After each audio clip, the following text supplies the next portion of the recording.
You can see the shape, it's nicely puffed up, it's round. If you look at the texture, it's pretty hot. The skinny, still it's smooth, soft, but it's really nicely puffed up.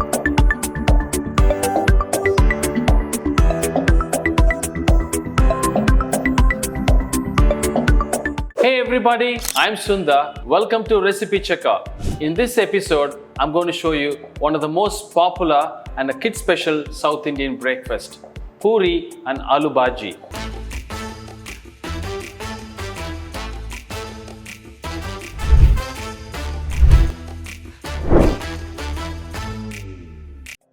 One of the most important key factors about making a perfect puri is the dough. The dough has to be in a perfect texture and consistency. We need a little tight dough. We don't want a little loose. So that's what I'm going to show you today.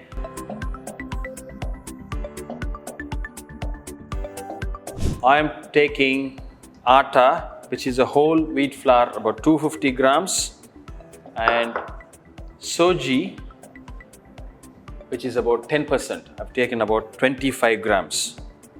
Just gently sprinkle on it, a little bit of salt for taste, probably 1/4 of a teaspoon of salt.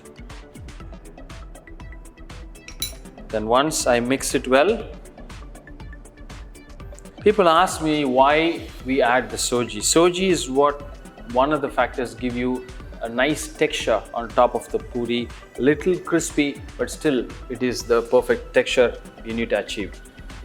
So the dough, we need to have a tight dough.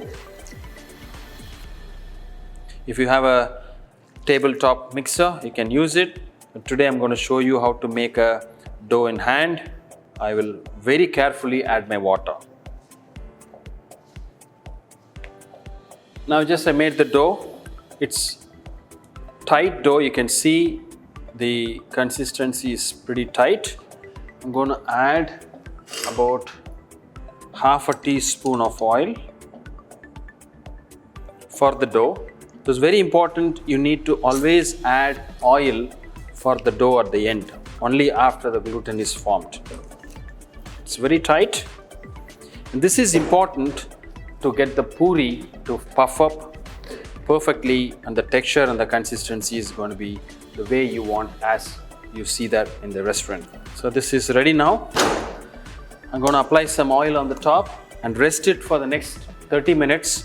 Now I'm going to show you how to make the aloo bhaji. I've taken a pan, and once the pan is hot, now I'm going to add about 2 tablespoons of oil. And I'm going to start with cumin. I'm going to add the onion.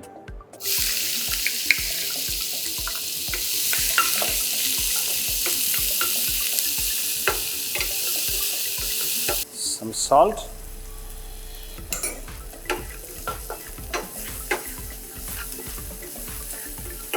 And we don't need to overcook the onion.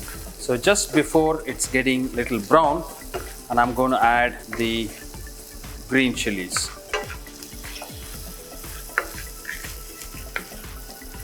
Ginger garlic paste, about 1/2 spoon.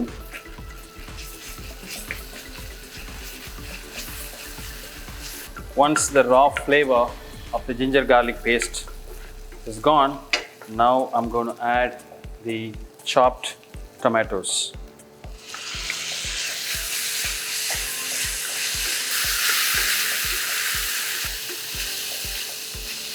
And once the tomato is cooked, now I'm going to add a little turmeric, 1/4 of a spoon, about 2 pinches of chili powder.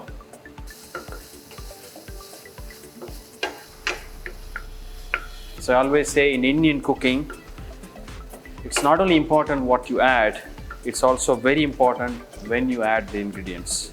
Now I'm going to add a little bit of water.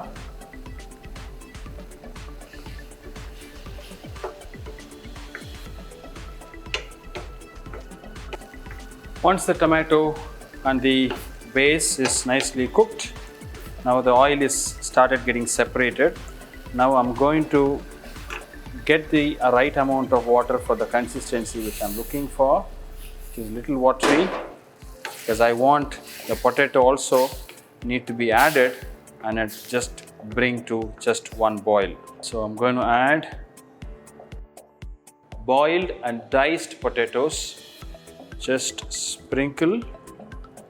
Once you add the potatoes, it will be little thicker.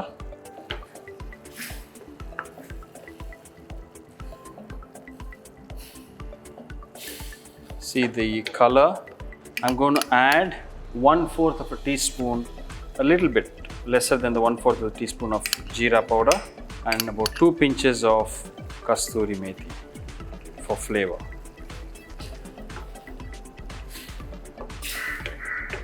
Now the bhaji is almost ready, and the spiciness, the flavor, the color, the texture, everything is perfect.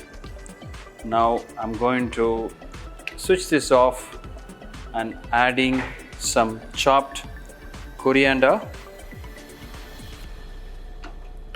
Just give a good mix so that flavor, the freshness will be added into the bhaji. Now the bhaji is ready now. So now I'm going to transfer that into a bowl, a serving bowl. Now I'm going to show you now how to roll the puri and then deep fry them.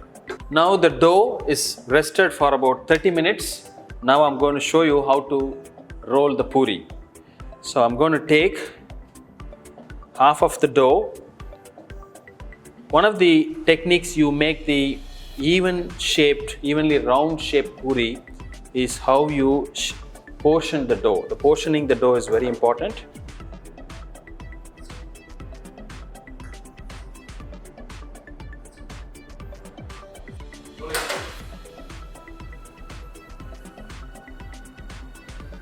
So this way the puri is evenly shaped, sized. I'm using a little bit of ghee, so I'm not using any flour for dusting. So using a rolling pin.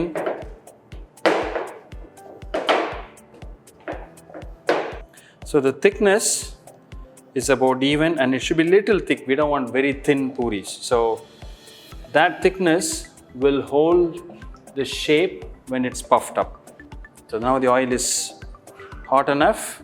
Now I'm going to deep fry the puri. One of the technique you need to mind always frying the puri is, as soon as you put the puri inside, the dough inside, it will rise up. Once it's rise up, you need to use one of those frying ladle just to press it towards the floors of the kadai. So that will really puff up the puri. Then you'll release it. Then you're going to roll it out and fry the other side. That's what I'm going to show you now. Now I'm going to drop the puri inside the oil.